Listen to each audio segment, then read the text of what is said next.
Okay, so today I wanted to fix the Honda because it was kind of like I disassembled it. Yeah, I need to replace some belts because those are the ones that were on there. So yeah, so I've ordered new belts, replaced them already. It has been solid like 3 hours maybe.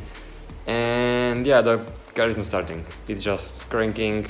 Like some things want to start maybe, but it's not starting, I don't know.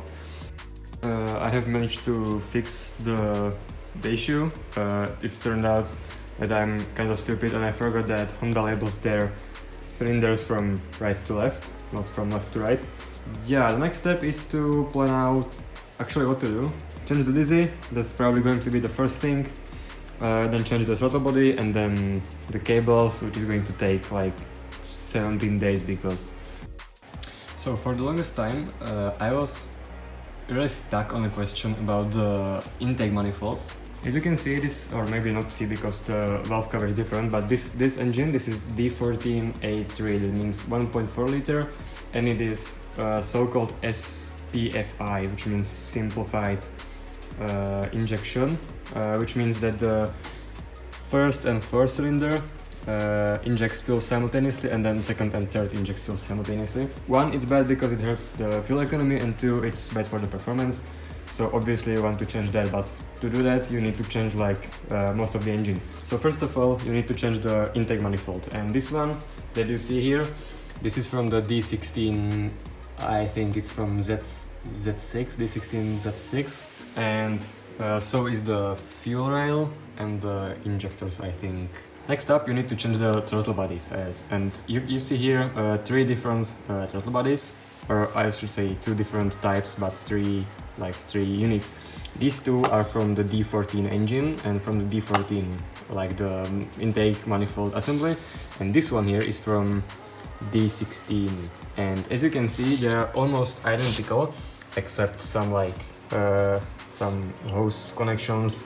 These 2 has those on the front and one on the side, and this one has both of them on the bottom. Besides that, they're basically the same, except the cable pulley. As you can see, this is actually from the D14, or this one is from the D16 one. It faces the opposite side, so you need to like push it in order to activate it, and this one you need to pull it.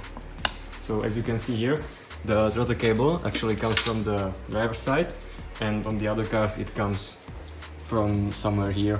And another very big thing with which, as I've said, I had the manifold swap for like over a year now, and it just occurs to me. On all of the forum posts and stuff, I've seen that you actually don't need the IACV, which is this thing.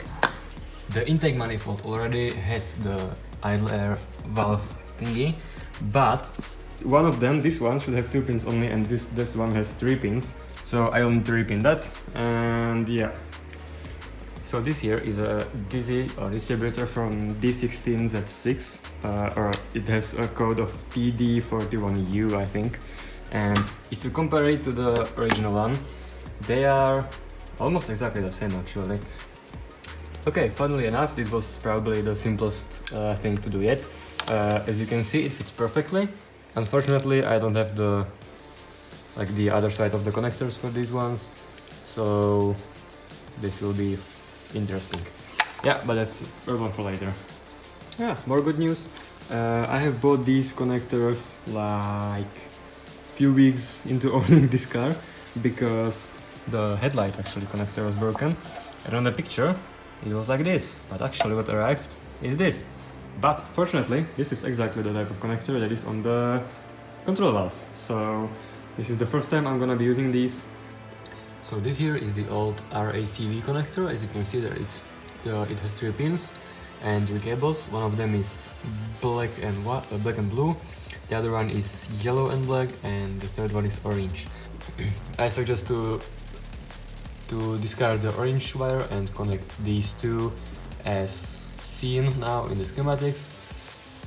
So you can use those because these are the signal pins for the RACV, and you can just connect those to the IACV pins on the new ECU, and the orange one can be just left. Okay, so just a little bit of progress update. These are on there pretty well, I would say so myself. So now onto the fitting the actual plug into it. And don't push this white piece into it before you put the cables in, because it will lock itself in and it's very hard to get it off.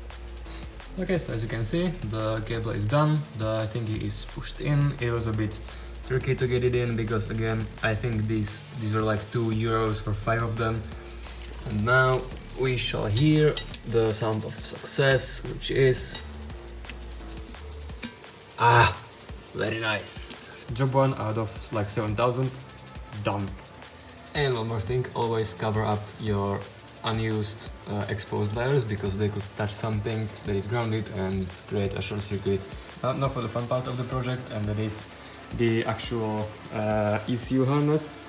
But these two are what plugs into the ECU. This is the stock ECU. It is located under the glove box, which is held by just like 2 screws here and here. And this thing taped here, this is called a splitter or a splicer. And if you see where it's going there into a grommet, which is on the other side in the engine bay. And this here splits some cables into more. Like, for example, there are 2 injector wires coming from the ECU, and they are spliced into 4 then later here. So that's why when you look at the injectors in the engine, all 4 of them they have different colors. It's not like the first and fourth one has the same color and the third and second one has the same color. They are all different. And we need to snip those off and solder in our OBD1 plugs. And this is the main loom, and as you can see, this is the splitter I was talking about. And again, you have a diagram on the screen courtesy of Dodo, which shows how each of these are shorted internally. Okay, so now I'll probably just unwrap some part of the loom, make a diagram and see.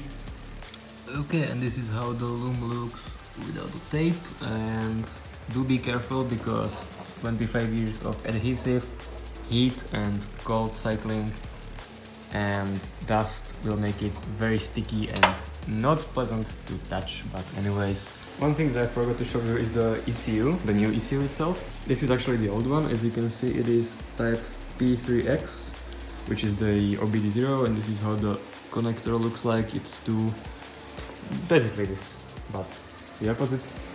And this is the new ECU with the conversion harness. I will talk about it later. Very much different in the pinouts. This is only 1 row, but 3 different plugs. And this one is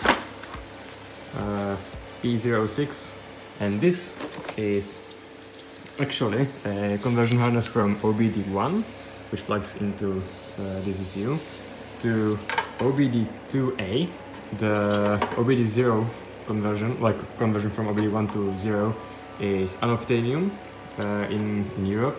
So the plan is basically to just snip those wires. Maybe first just take the pins out, snip the pins, and then solder the cables to here. I have just found out that reading the instructions sometimes is a good idea, and there was a piece of information that kind of made this process a whole lot easier, because if I can somehow place this, as you can see, the original harness has only 2 connectors, and this one is 28 pin I think, and this one is 26. And just by accident, this one fits perfectly into the ECU, and also this one fits perfectly into the ECU. Fact, yeah. See? The connectors themselves are the same, but the pinouts are different. So in theory, you should be okay with just repinning these 2 connectors and removing the unused / not available pins, and those that need to be transferred to the B connector, you can just snip the B connector from this and where the few, there's just only like a very few wires that needs to be connected to this one, and then it by itself can sit here, and you don't have to strip this entire thing, and if I need to revert, I will just need to repin these and it will be okay. So I think I may be able to finish this today even. Okay, so update. I have a pinout here, which I will link in the description, and again, getting the pins out of these connectors is quite a process, I have to say.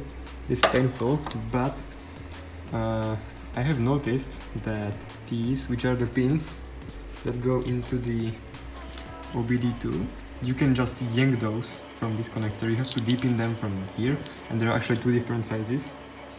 This one is the larger one, and the ones in this connector are the smaller ones. These two, you have to see, you can see the middle ones are smaller than the ones on the sides. Yeah, that was a problem, so I thought I would need to solder, but actually the pins from the OBD2 connector, they are perfect size for these large ones, and they will just fit in. It is quite a tight fit. Also, I'm sorry that I am not filming the actual process. I am filming actually on my phone, and I don't have any tripods or anything, and you have to believe me, it takes time. I'm here already like 9 hours, so it is around 2 hours after I did last piece, and the wiring is kind of done. Before I dig into this, I will give you some tips at first. Get a pen and paper. This is very important, so you don't lose track of what went where. Everything is color coded, so that's good, and I haven't found any duplicates, at least for those that did different things. There are some, I think there are like three wires that are not used in OBD1, which are these three. They're fine, they can just be left hanging, they're not used by the OBD1 system. If you are not using any like depinning tools, and I know they exist, but I don't have them, they are pretty common in like computers and stuff. Found out that paper clips work extremely well. And if you look at the connector, you can see there are two different types of pins. These 4 ones and these 2 ones are bigger, and then all of those, like the rest of them, are smaller pins. So for the bigger pins, the bigger paper clip works the best, and for the smaller pins, which is these in the middle, which are most of them, the smaller paper clip is the best. So essentially, I have took all the cables from the conversion cable, the harness thingy, whatever, and these 5 are for the new 5 cables that need to be pulled through for the DC. And probably tomorrow, because it's already 10 PM, I will actually run the cables.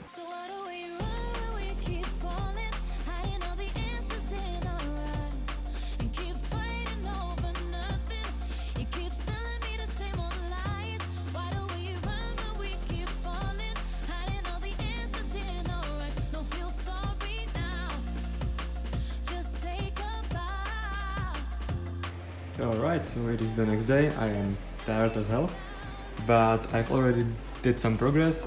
These 2 wires are the 2 missing injector wires. At the end, I ended up soldering them together because I was way more comfortable with that. So yeah, now just I need to finish the 5 more wires for the DC, and it should be complete.